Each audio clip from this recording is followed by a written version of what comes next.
Zašto je važno zimi imati biljke u vrtu i kako ih rasporediti? Donosimo vam vodič za dobre i loše susjede. Kako napraviti raspored biljaka u vrtu tokom zime, koje biljke saditi i kako planirati već za proljeće. Zimski vrtovi nude odličnu priliku da iskoristite hladnije mjesece za uzgoj otpornih biljaka, koje će vam obezbijediti svježe povrće čak i kada temperature padnu. Pravilno planiranje rasporeda biljaka tokom zime ključno je kako biste maksimalno iskoristili prostor i pripremili tlo za proljetne usjeve poput paradajza, paprike i drugih toploljubivih biljaka. U ovom današnjem vodiču objasniti ćemo koje biljke saditi i kako ih međusobno rasporediti u vrtu, te kako isplanirati vađenje zimskih kultura u proljeće kako biste osigurali idealne uslove za sadnju ljetnih kultura. Zimsko vrtlarenje ne samo da omogućava kontinuirani prinos povrća tokom hladnijih mjeseci, već i pomaže u očuvanju tla. Biljke koje rastu tokom zime djeluju kao prirodni pokrivač tla, smanjujući eroziju i ispiranje hranjivih tvari. Osim toga, mnoge zimske kulture poput špinata, crvenog luka pomažu u pripremi tla za proljetne sadnje, jer svojim korijenjem poboljšavaju strukturu tla i pomažu u suzbijanju korova. Prvo ćemo reći koje su to zimske kulture koje sada uzgajamo, a onda ćemo reći kako ih kombinirati i osigurati prostor za proljetnu sadnju.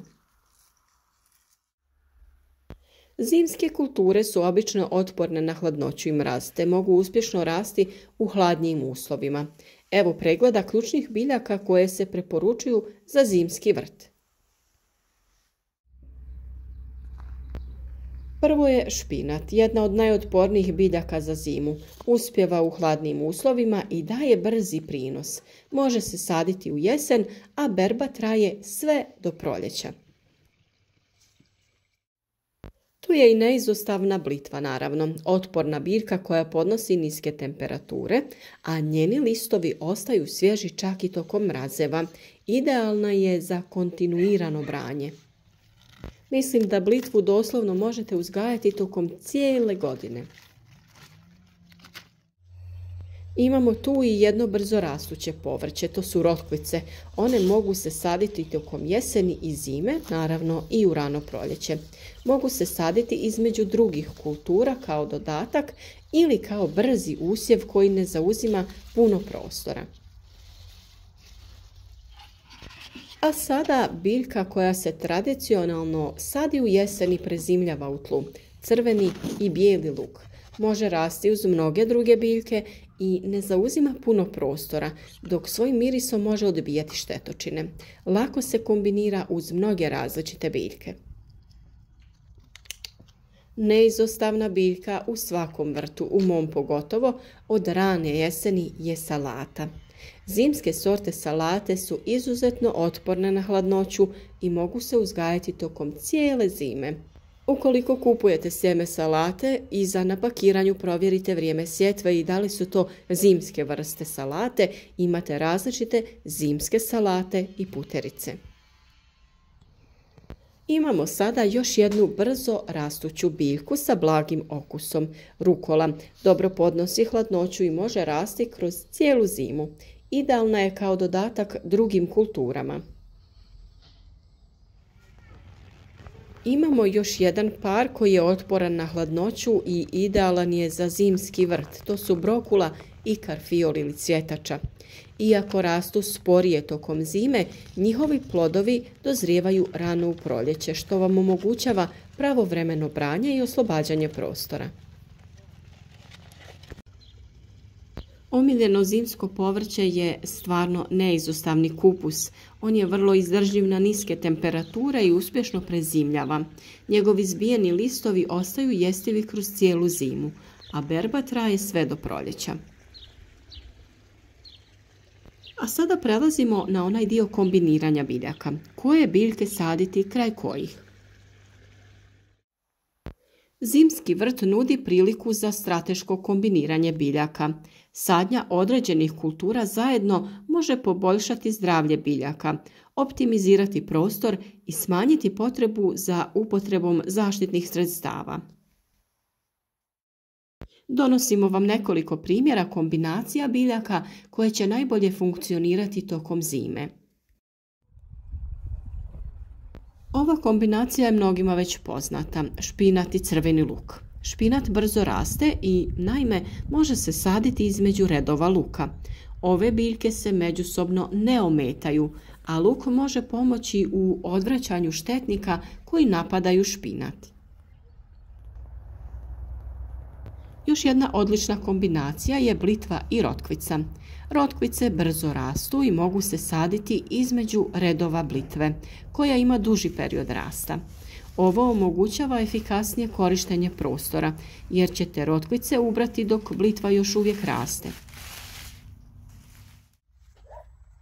A sada su na red došle kupusarice, kupus, brokula i karfiol.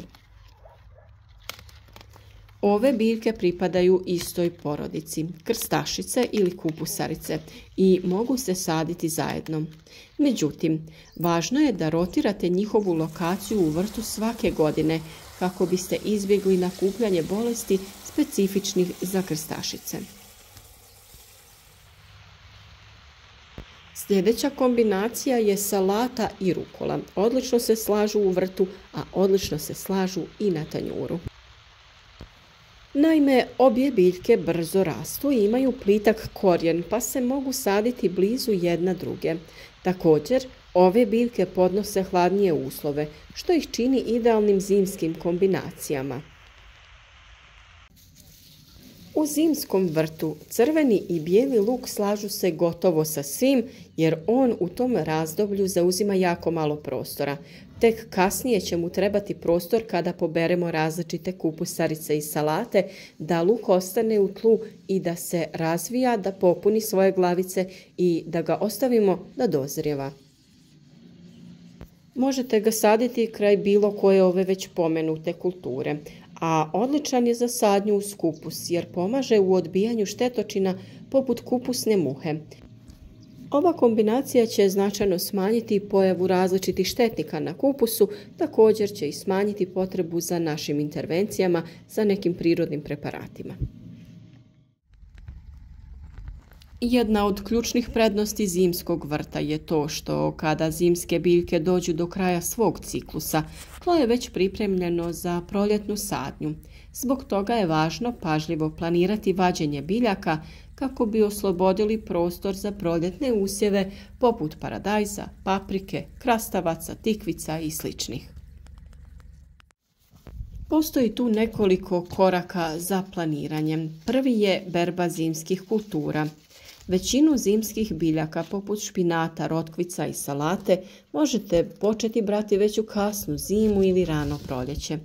Važno je osigurati da berba bude gotova do početka marta kako biste imali dovoljno vremena za pripremu tla za proljetne usjeve. Drugi korak je upravo to, priprema tla za proljetne usjeve. Nakon što uklonimo zimske biljke, obogatiti ćemo tlo kompostom ili stajskim gnojivom. Ovo će osigurati da tlo bude hranjivo i spremno za sadnju kultura koje zahtijevaju više hranjivih tvari poput paradajza i paprike. Treći korak je planiranje prostora. Zimske biljke poput kupusa, brokule i karfiola obično se beru nešto kasnije, oko aprila, što znači da trebate osigurati da imate dovoljno prostora za sadnju proljetnih usjeva. Planirajte sadnju proljetnih biljaka u zonama gdje su ranije zasađene brzo rastuće zimske biljke poput rotkvice ili salate. Četvrti i vrlo važan korak je rotacija usjeva. Kako biste izbjegli nakupljanje bolesti i iscrpljivanje tla, važno je rotirati usjeve. Na primjer, nakon vađenja kupusa ili brokule, izbjegavajte sadnju drugih krstašica na tom mjestu. Umjesto toga, planirajte sadnju paradajza, paprike ili tikvica na tim parcelama. Rotacija usjeva je ključna za održavanje zdravlja tla i smanjenja rizika od bolesti i štetnika. Biljke iz iste porodice često pate od istih bolesti i privlače slične štetnike. Zbog toga je rotacija usjeva iz godine u godinu vrlo važna.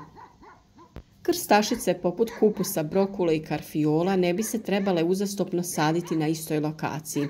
Umjesto toga sadite ih na novim parcelama svake godine. Luk i rotkvice su dobri za sadnju nakon krstašica jer imaju različite potrebe za hranjivim tvarima i pomažu u suzbijanju određenih bolesti u tlu. I sada je važno donijeti jedan zaključak. Zimski vrtovi ne samo da osiguravaju svježe povrće tokom hladnih mjeseci, već i pripremaju tlo za proljetnu sadnju. Strateškim planiranjem rasporeda biljaka, kombiniranjem kompatibilnih kultura i rotacijom usjeva možete održati zdravlje tla i maksimizirati prinos, a upravo sa pravilnim planiranjem vaš zimski vrt može biti podjednako produktivan kao i onaj proljetni, osiguravajući bogatstvo hranjivih tvari za usjeve koji će doći.